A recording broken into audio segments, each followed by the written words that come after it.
on, Regis. Nope. Good morning, everyone, and welcome to a chilly edition of Walk with Regis. Check out this weather. It's all gray and windy and cold and nippy. Speaking of cold and nippy, the highs today will be in the mid-50s, and the lows will be in the high 30s. That's our weather for today. There will be oddly enough, 10% chance of precipitation. We must be in that 10% demographic because it looks like it's about to come down at any moment. Beautiful hints of the sunrise in the sky.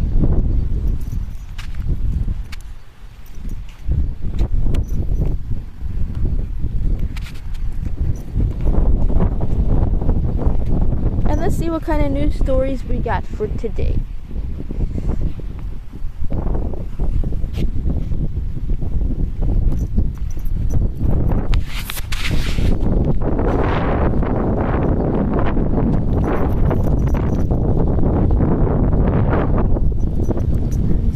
I gotta go back to where I left off yesterday. There we go.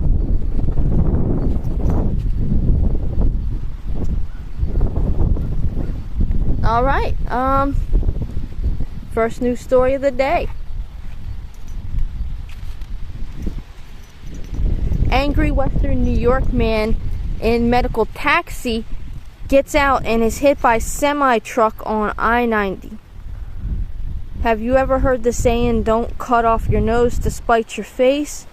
I think it somehow applies here. A Chautauqua County man was irate for some unknown reason and decided he wanted out of his Medicaid taxi. The incident took place on Thursday, September 29th, 2022. The driver of the transport vehicle, 21-year-old Kyla M. Rosado of Buffalo, pulled over onto the shoulder of the New York State Thruway in the town of Hanover in Chautauqua County. The angry passenger, 48-year-old Hector Colin Rodriguez of Jamestown, exited the vehicle from the rear driver's side and ended up right into the path of an oncoming 2022 Kentworth tractor trailer. The poor guy driving the semi, Miljan Teodosic, 47 of Franklin, Wisconsin, was probably just as terrified. And they scrolled all the way down to the very bottom of the app just when I hit the read button. Oh, look at that sky. I had to stop for a moment and share. Those are some brilliant reds. But you know what sailors say about red skies in the morning.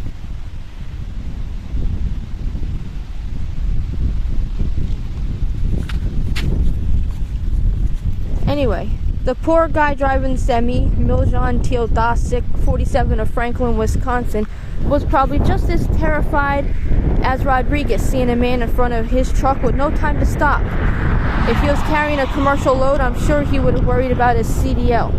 Anyway, God must have been on Rodriguez's side that day because he wasn't killed. Many people have lost their lives being hit by a car, nonetheless a semi-truck. He didn't have to be airlifted to Erie County Medical, or he did have to be lifted to Erie County Medical, where he's being treated for serious but non-life-threatening injuries. He is currently listed in stable condition. Thankfully, the driver of the medical taxi and the tractor trailer, no tickets were issued. I'm sure neither of them were able to control the angry man. I'm not really sure what made him so angry that he would jump out into traffic without looking for oncoming vehicles. Alright, hope. That's news story number 1. News story number 2. And he's going poop.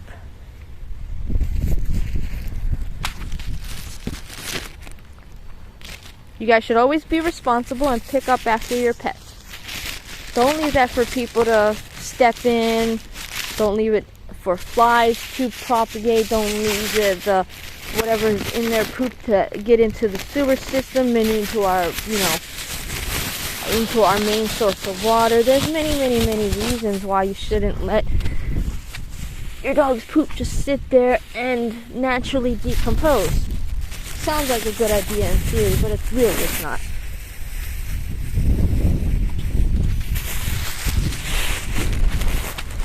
Alright. Buffalo Police Department investigates shooting on Edison Avenue. And if you look down there, where that red light is down there, that's where Edison Avenue is. That's how close that is to us. The Buffalo Police Department is investigating the shooting and were called to the 200 block of Edison Avenue for reports of gunfire. According to police, a 32-year-old Buffalo man was shot and taken to ECMC, where he is being described as stable. Anybody with information is asked to call or text the confidential line at 716-847-2255.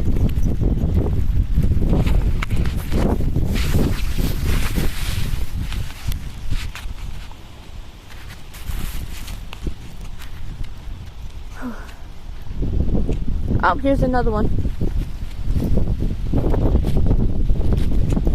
A Buffalo, New York firefighter who was canned for medical marijuana use wins the first round in getting rehired. This Buffalo firefighter was fired over medical marijuana, can proceed with legal action to get his job back, the state judge ruled Thursday, but the judge declined immediately reinstate him as he requested. State Supreme Court Catherine Nugent Panapinto, who rejected the city's motion to dismiss the case, said she will continue reviewing arguments from each side before making a decision on whether Scott Martin can return to his job. Martin, a 12-year-old veteran with the Buffalo Fire Department, was fired from his job last year because he tested positive for marijuana. The 38-year-old firefighter who served with the Air Force in Iraq and Afghanistan said he is a certified medical marijuana patient who uses cannabis to treat post-traumatic stress disorder and back pain, and that cannabis has greatly improved his health and well-being. If anything, I think it makes me a better firefighter because I don't have the issues like I did. To treat his back pain, doctors prescribed him medication like the opioid Oxycontin and later shots of tramadol into his lower spine. Imagine getting an epidural every 3 or 4 months, he said. I don't get the injections anymore because of the medical marijuana. I'm not on opiates anymore. The city fired him after urine samples tested positive for marijuana metabolites based on firefighters' union's collective bargaining agreement. That agreement, however, hasn't been updated since medical marijuana was legalized in the state in 2014. Under the state's Compassionate Act, conditions that can be treated with cannabis should be considered disabilities, so firing him should be considered workplace discrimination, Holland said. Come on.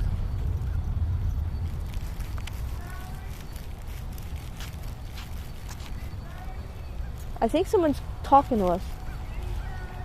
Come on. Come on, Regis.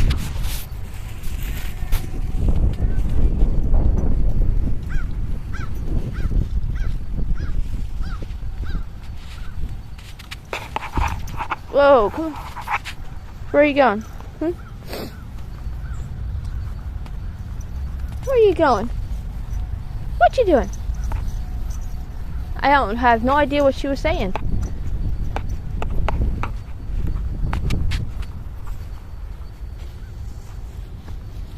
Oh boy, I think she's coming this way.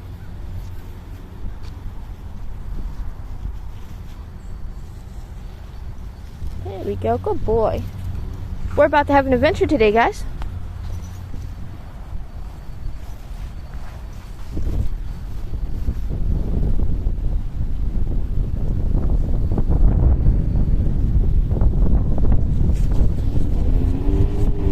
Good boy. Good boy. Good boy, Regis. Good boy. Alright, let's see what else we got.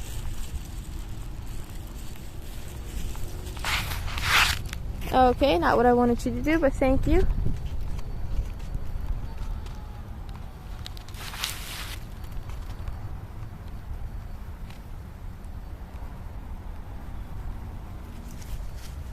Oh, the Chester Zoo in Cheshire have rare footage of the first fossa pups to be born in 91-year-old history.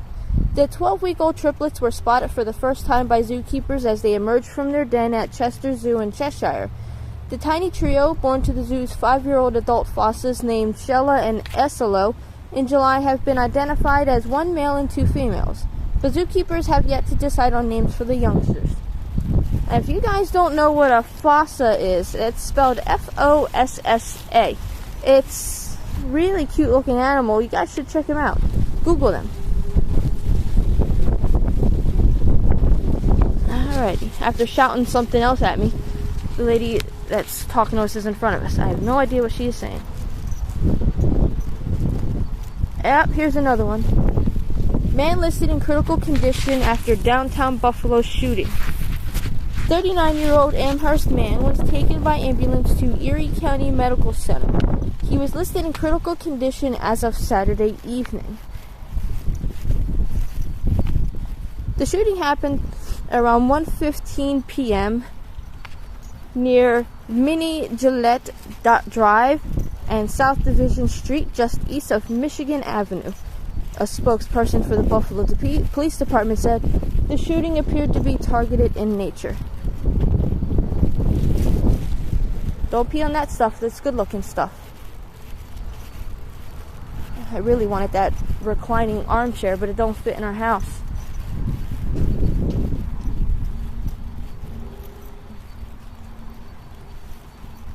The man from Amherst, who is 39 years old, was taken by ambulance to Erie County Medical Center. He's listed in critical condition as of Saturday.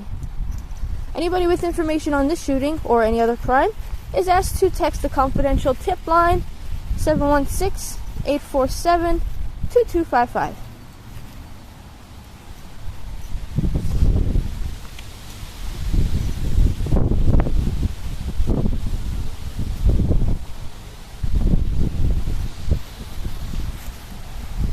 There is a Blue Pumpkin event which benefits the Buffalo Police Canine Unit.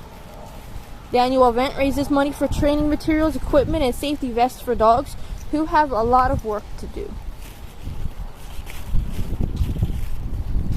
Organizers say it's in honor of fallen officer Craig Lanner, who worked in the Canine Unit.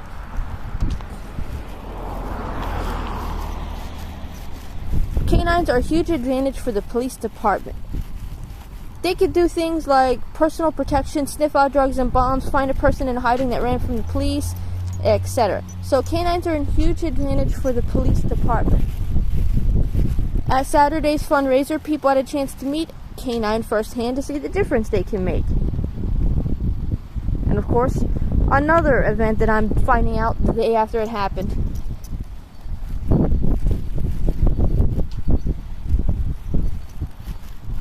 Alright.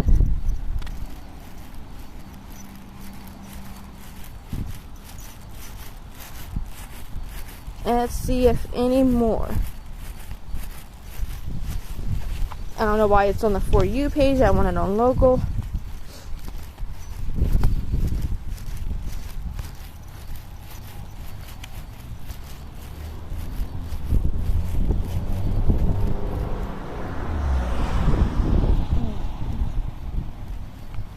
I kind of want to see this. It says, super fast speed cat has amazing reflexes and surprises human getting up from the floor.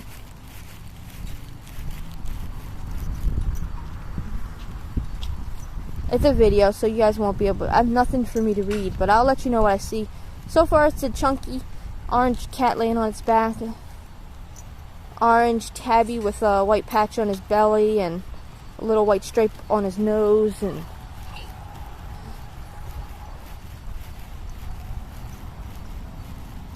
it's a girl. They zoomed in on her butt.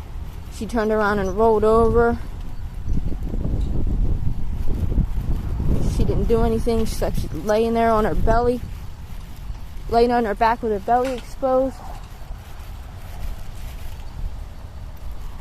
Camera zooms in on her face.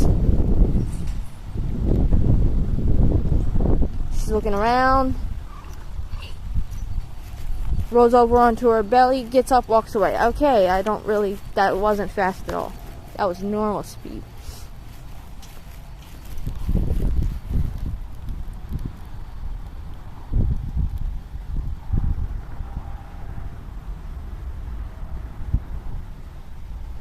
Huh. Bird scooters are now in North Tonawanda. Regis, are you okay? Riri? Okay, you're just sniffing. Another mode of transportation is coming to North Tonawanda. An electric scooter company called Bird delivered scooters to Western New York late Saturday night. They are already in big cities. This is not the first time they're coming to Western New York. Dunkirk and Olean also have scooters. The electric scooter company reached out to the North Tonawanda Mayor Austin Tylek for approval early in the year. I thought it was a very interesting, neat initiative that we could take on for local transportation. It's environmentally friendly, it's cheap, it's fun. It also comes at no cost for the city. Bird is entirely responsible for the 20 scooters, which will be in public areas such as Gateway and Gratwick parks. They're going to see how much use there is there, and then they'll expand from there. They could have up to 75 to 100. All of these have a tracker, and they will stop working for anyone trying to ride them outside North Tonawanda city limits, though the city isn't allowing riders to head to Niagara Falls Boulevard for safety reasons. I have an electric scooter that I own. Well, I used to. I gave it to a friend who needed the transportation. I can only hope he's using and enjoying it. And if not, it's his to do with as he pleases.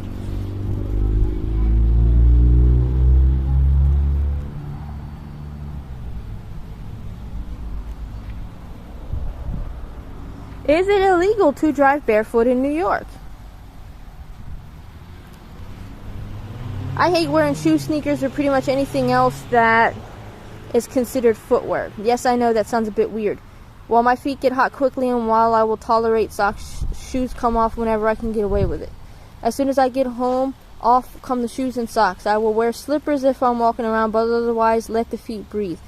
At work, my coworkers are used to seeing me taking my shoes off when I get into my office. Been doing that for a long time, and I'm not about to stop. Yes, I change my socks regularly. I've even gone so far as to drive in my vehicle wearing slippers or sometimes only socks, and even a few times barefoot, although it's been a long time since I did that. The question is it illegal to drive a motor vehicle barefoot? Well, according to the website of Rusk, Wadlin, Hepner, and Martzcasello, LLP, it's not illegal to drive while barefoot in the state of New York. You cannot be ticketed in New York State for driving with nothing on your feet. This is also the same law in Pennsylvania. But, and there is always a but in these cases, it's not recommended. The RWHW law firm states that the traffic safety experts say shoes distribute your weight better when stepping on the pedal, and the grip is better as well. That should be a no-brainer. And backless shoes are also not recommended when driving a motor vehicle, since they can easily slip off. The firm notes if you get into an accident with another vehicle while driving barefoot, the motorist's lawyer or insurance company could use that against you. That's something you don't want to have to deal with in court. Be safe and wear proper footwear when driving. I'll try to do the same. That sounds like somebody's personal opinion when they wrote that article.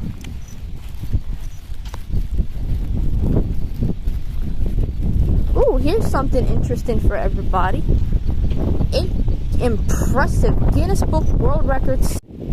Okay, I don't understand what happened, but the video stopped recording, so I'll just have to mesh this together, upload it, and then, delete it all. Alright, 8 impressive Guinness Book World Records set in upstate New York. Remember when you were a kid and couldn't wait to get your hands on the latest Guinness Book World Records? You'd pore over it for hours while daydreaming about the world record you would one day set. Millions of people around the world have had the same dream of holding some sort of record, but the good news is that if you live in New York, you have a pretty decent chance of making your dream a reality. A recent report from the Empire Stakes dives into data, and the data shows that New York has the distinction of holding more world records than in any other state in America, with an incredible 1,515. which means that based on population, 1 in 13,000 people have held a record, and there are just some of the interesting records that they are holding. Oldest first-time grandmother in Birmingham.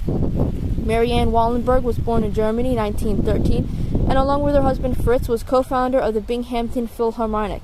At 2008, at the age of 95, Wallenberg took the title of world's oldest first-time grandmother when her son and his wife gave birth to twins, Joshua Fritz Wallenberg and Karina Deanna Wallenberg. Alright. Longest serving of mashed potatoes, Binghamton. On June 20th, 2015, Jason Lynn, Colin Stockdale, Tyler Hubney, and Evan Armstrong, aka the Potato Posse, broke the world record for making the largest serving of mashed potatoes. The students from Union Endicott High School managed to make 2,641 pounds of mashed potatoes over the course of 10 hours at Binghamton University. Okay. Most license plates torn in 1 minute. In 2020, Bill Clark of Binghamton broke his record of tearing license plates by tearing 29 in 60 seconds. Clark dedicated his record to all essential employees battling the COVID-19 pandemic. Okay, wildest tongue, Syracuse. Syracuse lays claim to not one but 2 Guinness Book World Records for wildest tongues. Byron Schlenker's tongue holds the record for the world's longest tongue, measuring at 3.39 inches. The other record holder happens to be his daughter, Emily. At the age of 14, Emily took the title of the world's widest female tongue, measuring at 2.87 inches. Largest human playing card, Verona. It took 600 people to pop on either white or red rain ponchos to form the largest human playing card, which was a version of the Ace of Diamonds at Turning Stone Casino in July 2013. Highest resolution microscope, Ithaca. Cornell University is home to the record for having created the highest resolution microscope in the world, which measures up to 0.39 angstroms. This record was achieved in 2018. Oldest fossilized forest, Cairo. The world record for the oldest fossilized forest is held by researchers from Binghamton University, New York State Museum, Cardiff University, the University of Sheffield, and the University of Southampton. In 2009, fossilized tree roots were discovered at a quarry near Cairo between the Catskill Mountains and the Hudson River, and research shows the roots date back to 386 million years. After extensive research, the findings were published in the journal Current Biology in 2019, and the record was officially set. And last one, largest bagel, Syracuse. Displayed at the New York State Fair in Syracuse, the world's largest bagel weighed in at 868 pounds and was made by Brugger's Bagels. And that's it for this news, guys. If you like this video, hit the like button. If you don't, go ahead, hit that dislike button. Share if you want to, subscribe if you want to, and we will see you guys tomorrow. Check this out. Kitten. I see kitten alert. It's a kitten. It's a Dritz Stewardin. Alright, bye guys.